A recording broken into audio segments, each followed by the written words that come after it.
വേണ്ട, ക്ഷമിക്കണം, ഞാൻ തേങ്ങ ഉടച്ചപ്പോ അറിയാണ്ട്. സോറി. അയാള് തേങ്ങ ഉടച്ചതല്ലേ, എന്നെ ആക്രമിച്ചതൊന്നും അല്ലല്ലോ. അതം കൊടുത്തേ. അയ്യോ കുഴപ്പമില്ല, വച്ചോളൂ, ആവശ്യം കഴിഞ്ഞ് തന്നാ മതി. ഓ, ഇവിടെ എങ്ങും കണ്ടിട്ടില്ലല്ലോ. ഞാനിവിടെ ആദ്യമായിട്ടാ. എവിടുന്നാ? പൂനെന്നാ. പൂനെന്ന് തേങ്ങ ഉടയ്ക്കാൻ വേണ്ടിയാണോ ഈ അമ്പലത്തിൽ വന്നത്? അമ്പലത്തിൽ കേറിയപ്പോ തേങ്ങ ഉടച്ചെന്നുള്ളൂ. ഞാനിവിടുത്തെ പോസ്റ്റ് ഓഫീസിൽ വന്നതാ. എന്റെ അച്ഛനെ ചിലപ്പോ പറഞ്ഞാൽ അറിയായിരിക്കും. ആ ചേട്ടാ, അച്ഛനൊന്ന് കൊടുത്തേ. കൊടുക്കാം. ചേട്ടനാ. ഹലോ അച്ഛാ, ആ വീരഭദ്രന്റെ മകൻ നാട്ടിലെത്തിയിട്ടുണ്ട്. Hello hello. വീരഭദ്രൻ, വീരഭദ്രൻ, വീരപ്പനാ? വീരഭദ്രൻ അച്ഛാ, വീരഭദ്രൻ, വിജയഭദ്രനാണോ? വീരഭദ്രൻ. ഒന്നും കേൾക്കുന്നില്ലടാ, നീ വീട്ടിലേക്ക് വാ. ആ, ഇവിടെ ആരെ കാണാൻ വന്നാ പറഞ്ഞേ? ഇവിടെ കിഴക്കേക്കോട്ടയിലെ കൃഷ്ണേന്ദു. കൃഷ്ണേന്ദു എന്റെ മോളാ. ഓ, എന്താ കാര്യം? അല്ല, ഞങ്ങൾ ഒരുമിച്ച ട്രെയിനിൽ വന്നതേ. കൃഷ്ണയുടെ ഒരു പുസ്തകം മറന്നു വെച്ചത് എനിക്ക് കിട്ടി. അപ്പൊ അത് തരാനായിട്ട് അതിന്ന് എനിക്ക് അഡ്രസ് കിട്ടിയതേ.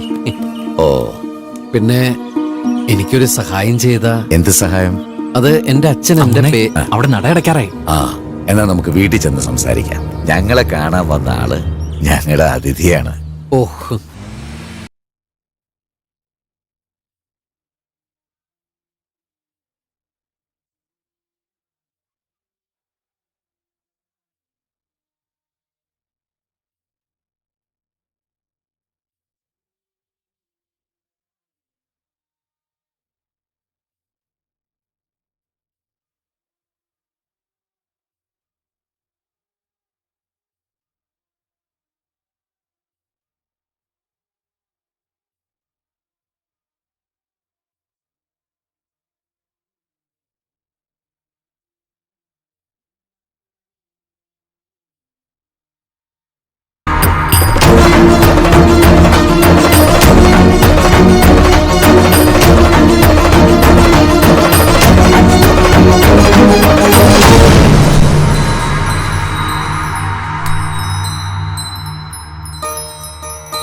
അന്നപൂർണേശ്വരിയ തൊഴുതോളൂ.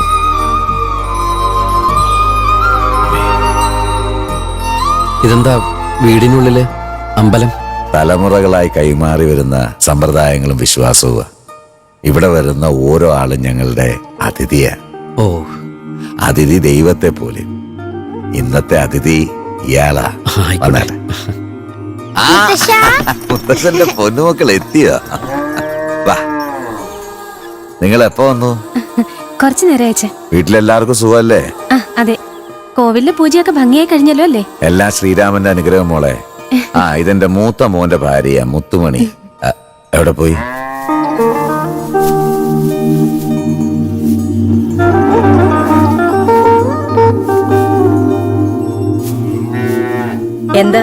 എന്താ നോക്കുന്നേ?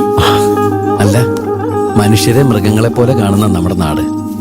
ഇവിടെ മൃഗങ്ങളെ മനുഷ്യരെ പോലെ ഈ വീട്ടിൽ പരിചരിക്കണം കണ്ടപ്പോ അത്ഭുതം തോന്നി. പശുക്കളെ ആരാധിക്കുന്ന കുടുംബ പാരമ്പര്യ ഞങ്ങളുടേത്. ഗോമാതാക്കൾ ഐശ്വര്യവും സമാധാനവും കുടുംബത്തിന് നൽകും. എന്താ പറയുന്നേ സാറേ? ഇത് വീടത് കൊട്ടാരോ? ഒരു ചായ കിച്ചണിൽ നിന്ന് ഇവിടെ ഡൈനിങ് ടേബിൾ എത്തുമ്പോഴേക്കും തണുത്തുണ്ടാവൂല്ലേ? ശരിക്കും ഒരു ഓട്ടോറിക്ഷ പിടിച്ച് പോണ്ടി വരും ഓരോ റൂമിലേക്ക്. ഇന്നത്തെ അതിഥി എനിക്ക് മനസ്സിലായില്ല. ഞാൻ രാമചന്ദ്രൻ. സാറല്ല സഹായം. കൃഷ്ണമോളെ അവിടെ മോളിലുണ്ട്. അവളെ വിളിക്കേ. കൃഷ്ണ, കൃഷ്ണ, ദേ വരുന്നമ്മ. ദേ വിളിക്കുന്നു, വേഗം ചെല്ലേ. ഇത് ഫിനിഷ് ചെയ്തിട്ട് പോവാം. വിളിച്ചിട്ട് ചെന്നില്ലെങ്കിൽ എനിക്ക് അചിത്തപ്പേര്. എഴുന്നേറ്റേ. കണ്ടില്ലേ തോക്കുന്ന ഉറപ്പ് കാണിക്കുന്നേ. കൃഷ്ണ ചെല്ലേ.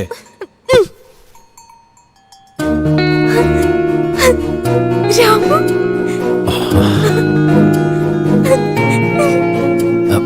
ഹായ്.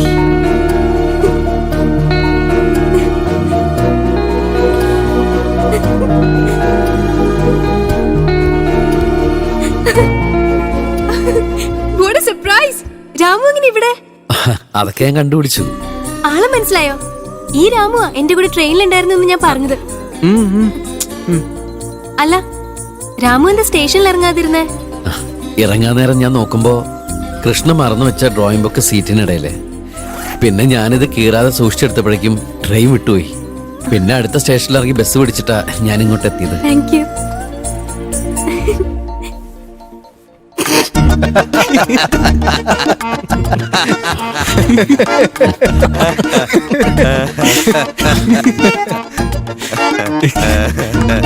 ഈ ഡ്രോയിങ് ബുക്ക് തരാൻ വേണ്ടിയാണോ താൻ ഇത്ര കഷ്ടപ്പെട്ട് വന്നത്? അതെ. ഒരു സഹായം ഞാൻ ഈ ബുക്കൊന്ന് കളഞ്ഞു പോകാൻ ഇവിടെ എല്ലാരും കൂട്ട പ്രാർത്ഥനയാ. എനിവേ നമ്മളൊന്നും പരിചയപ്പെട്ടില്ലല്ലോ. ഞാൻ ഡോക്ടർ രാജീവ്. ഹലോ, ഞാൻ രാമു. രാമു ഫ്രഷ് ആയിട്ട് വാ, നമുക്ക് ആഹാരം കഴിക്കാം. വാ. ആ, വന്നോളൂ. അങ്കിളെ വാ നമുക്കൊരു ഗെയിം കളിക്കാം.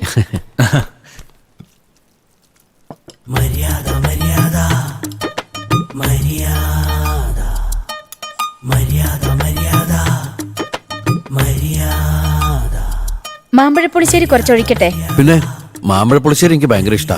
അമ്മ മരിക്കണതിന് മുമ്പ് ഒരുപാട് ഉണ്ടാക്കി തന്ന. മതി മതി മതി മതി. കുറച്ചുകൂടി കഴിക്കുന്നേ. അയ്യോ മതി. കുറച്ച് വയറ് ബാക്കി വെച്ചാലേ ഇനി പായസം കഴിക്കാൻ പറ്റൂ. പായസം കഴിച്ച ശേഷം ഒരല്പം ചോറും മോരും കൂട്ടി കഴിക്കണം, എന്നാലേ സദ്യ പൂർണ്ണമാകൂ. അങ്ങനെ കൂടുതൽ കഴിച്ചാൽ നാളെ ചിലപ്പോൾ ഒരു വാർത്ത വരും. കൗതുക വാർത്തകൾ. ആക്രാന്തം കൊണ്ട് അമിതമായി ഭക്ഷണം വാരിക്കോരി കഴിച്ച രാമു എന്നയാൾ വയർ പൊട്ടിത്തെറിച്ച് മരിച്ചു. അങ്ങനെ കേൾക്കുന്നത് മോശമല്ലേ? ഇത്രയും ചിരിക്കാൻ മാത്രം എനിക്കൊന്നും തോന്നിയില്ല. എന്തായാലും ഒരു കാര്യം ഉറപ്പ്, എന്തോ ഒരു ലക്ഷ്യം വെച്ചാ അയാളോട് വന്നിട്ടുള്ളൂ. എന്ത് ലക്ഷ്യം? പറയട്ടെ, നീ തന്നെ ലക്ഷ്യം. അതെ, കല്യാണത്തിന് ശേഷം പറയാൻ എന്തെങ്കിലും ഇത്തിരി ബാക്കി വെച്ചേക്കണേ.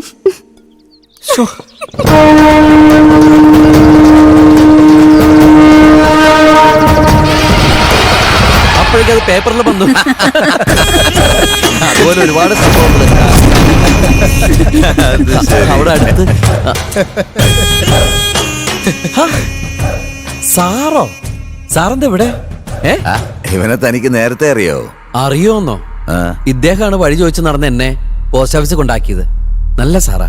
ഇവൻ സൂര്യസിംഹൻ, എന്റെ മൂത്ത മോന. സൂര്യസിംഹൻ, ചന്ദ്രസിംഹൻ, സിംഗം 1 ആൻഡ് സിംഗം 2.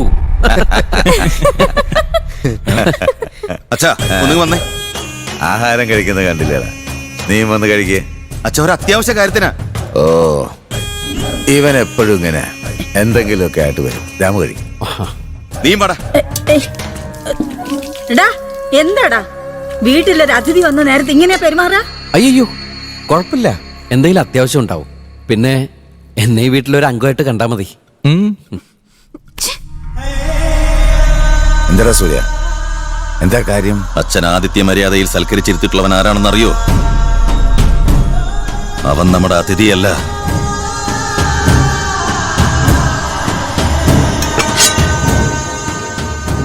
ഇളയച്ചനെ വെട്ടിക്കൊന്ന പുതുക്കോട്ടയിലെ വീരഭദ്രന്റെ മകനാണവൻ.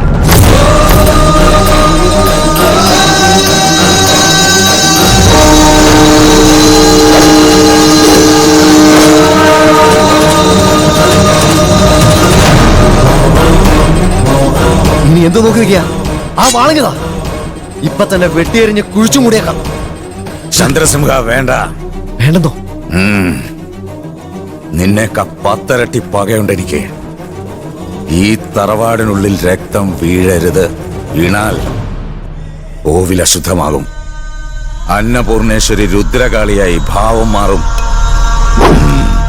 മറ്റൊന്ന്, ഒരു കാരണവശാലും എന്റെ അമ്മ അറിയരുത് ഇവിടെ ഒരു കൊല നടക്കാൻ പോകുന്ന കാര്യം.